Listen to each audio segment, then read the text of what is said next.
बिस्मिल्लाहिर्रहमानिर्रहीम। Welcome to my channel study room. Exercise 10A question number 6 मैं करा रही हूँ और जो बुक मैं फॉलो कर रही हूँ वो है Oxford 7th edition new syllabus mathematics book 1 है। तो क्वेश्चन नंबर 6 तक तो मैंने आप लोगों को करा दिया था और अब मैं आप लोगों को क्वेश्चन नंबर 7 कराऊंगी। लेकिन क्वेश्चन नंबर 7 कराने से पहले जिसने मेरे चैनल को सब्सक्राइब नहीं करा है तो सबसे पहले तो मेरे चैनल को सब्सक्राइब कर दें और साथ में बेल बटन भी दबा दें ताकि नई आने वाली वीडियोज़ का आप लोगों को पता चलता रहे। अब हम अपने क्वेश्चन की तरफ चलते हैं। क्वेश्चन नंबर 7 को करने से पहले हमें एक चीज समझना बहुत ही जरूरी है। सपोज करें कोई भी एक पॉइंट है, इस पॉइंट के अराउंड जितने भी एंगल्स बन रहे हैं, जैसे ये टू लाइन से ये इंटरसेक्ट कर रही हैं इस पॉइंट पे। अब ये जो पॉइंट है इसके जो अराउंड है जितने भी एंगल्स बन रहे हैं, एंगल ए बन रहा है, angle B, angle C, angle D, इन चारों एंगल्स का जो सम है, इन चारों एंगल्स का इस पॉइंट के अराउंड जो एंगल्स हैं इनका जो सम है वो इज इक्वल टू 360 डिग्री होता है।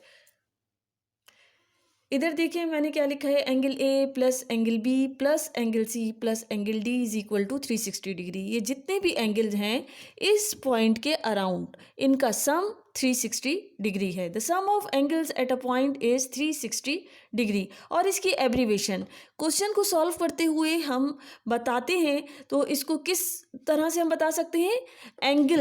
एंगल्स एट अ पॉइंट वो किसके इक्वल होता है? वो 360 डिग्री के इक्वल होता है। तो अब हम चलते हैं अपने क्वेश्चन की तरफ। इधर देखें, इस में क्वेश्चन नंबर 7 का ये पार्ट ए मैं करा रही हूँ। इन्होंने कहा है for each of the following figures find the value of the unknown. ये फिगर्स दी हुई हैं। तो जो पार्ट ए है इसमें देखिए, एक है एंगल ए डिग्री है, फिर है 67 डिग्री, ये जो है ये है 67 डिग्री, और ये जो एंगल है ये है 52 डिग्री। ये एंगल ए डिग्री है, ये एक ये है, ये 67 डिग्री, ये 52 डिग्री, और ये वाला जो है ये 135 डिग्री। हमें ये बात पता है ये जो पॉइंट है इसके अराउंड ये सारे एंगल्स हैं। अगर हम इन सारे एंगल्स को सम कर लेते हैं वो किसके इक्वल होंगे? वो 360 डिग्री के इक्वल होंगे। हमसे अननोन एंगल का ये वाला एंगल जो है ये इसकी वैल्यू मालूम करने को कहा है। हमें ये बात पता है कि जो पॉइंट होता है उसके अराउंड जितने भी एंगल्स होते हैं अगर हम उनको ऐड कर लें तो वो किसके इक्वल होते हैं? 360 डिग्री के इक्वल होते हैं। और फिर जब हम ये इक्वेशन बना लेंगे उससे हम इसकी वैल्यू मालूम कर लेंगे जो अननोन हमको मालूम करने को कहा है। अब मैं इन सारे एंगल्स को ऐड करूंगी। ये है ए डिग्री पहला वाला एंगल, प्लस दूसरा कौन सा था? 67 degree, plus 52 degree, plus 135 degree is equal to, ये किसके इक्वल होगा? 360 डिग्री के इक्वल होगा। हमें ये बात पता है कि कोई पॉइंट हो उसके अराउंड जितने भी एंगल्स होंगे जब उनको ऐड किया जाता है तो वो 360 डिग्री के इक्वल होता है। तो इधर मैं इसकी एब्रीवेशन लगा दूंगी। क्या है? एंगल्स जो हैं वो एक पॉइंट के अराउंड है, एट अ पॉइंट। अब यहाँ मैंने वैल्यूज लिख दी हैं, यहाँ से मैं इसकी वैल्यू निकाल लूंगी ए की।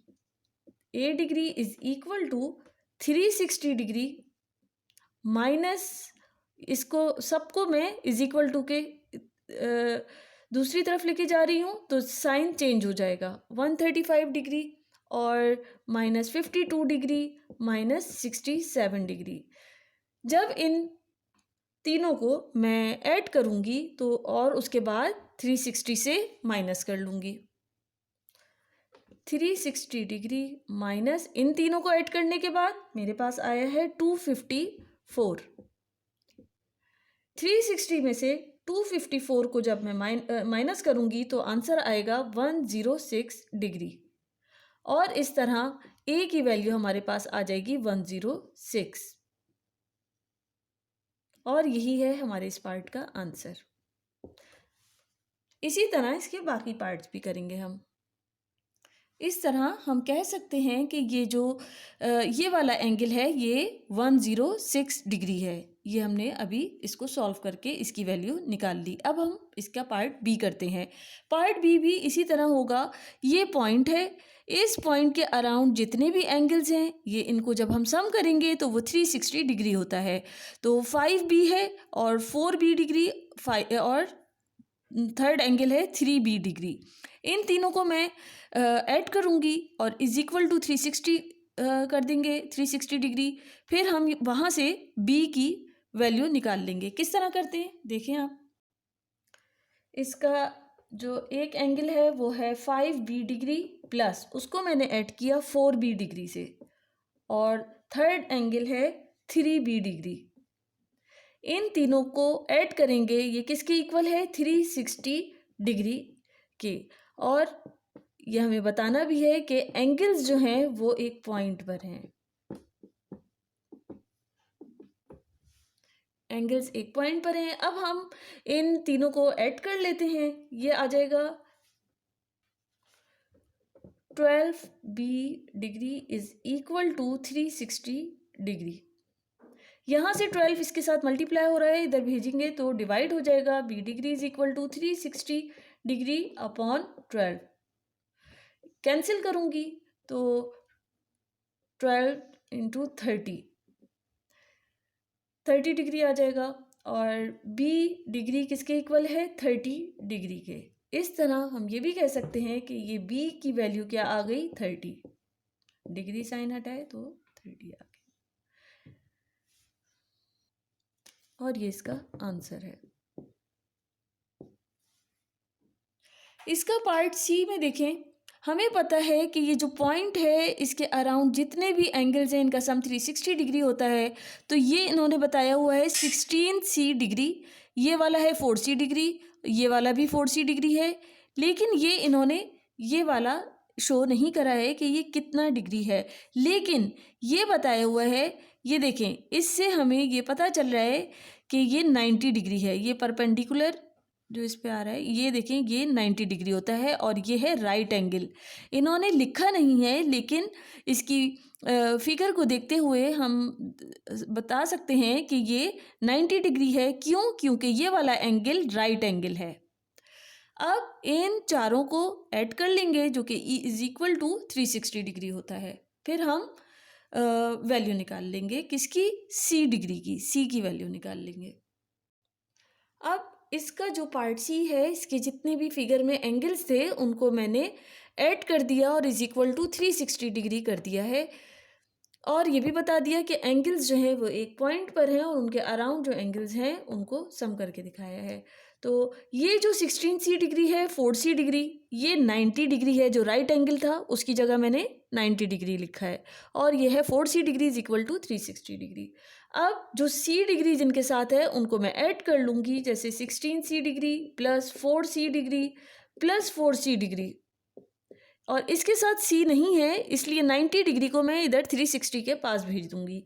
तो ये पॉजिटिव है, यहाँ जाएगा नेगेटिव हो जाएगा। 360 डिग्री माइनस 90 डिग्री, इन तीनों को हम ऐड करेंगे और हमारे पास क्या आ जाएगा 24 into c degree is equal to 360 में से 90 में माइनस करूँगी तो आ जाएगा 270 डिग्री। इस तरह 24 इसके c के साथ मल्टीप्लाई हो रहा है और इधर जाएगा तो ये इधर डिवाइड हो जाएगा। तो 270 डिग्री डिवाइडेड बाय 24, और जब हम इसको डिवाइड करने के बाद हमारे पास जो इसकी वैल्यू आएगी वो आएगी 11.25 डिग्री।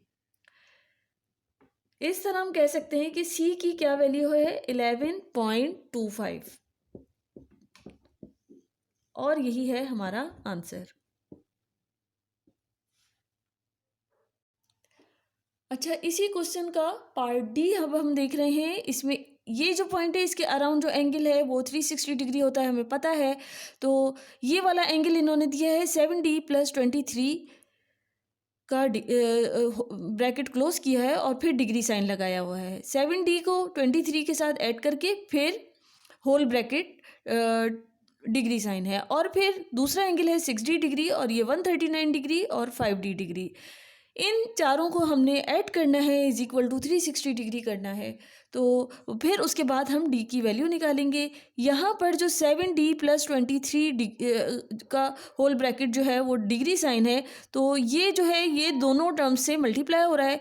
इस तरह 7D पर भी डिग्री साइन लगेगा प्लस 23 पर भी डिग्री साइन लगेगा अगर हम ब्रैकेट को ओपन करते हैं।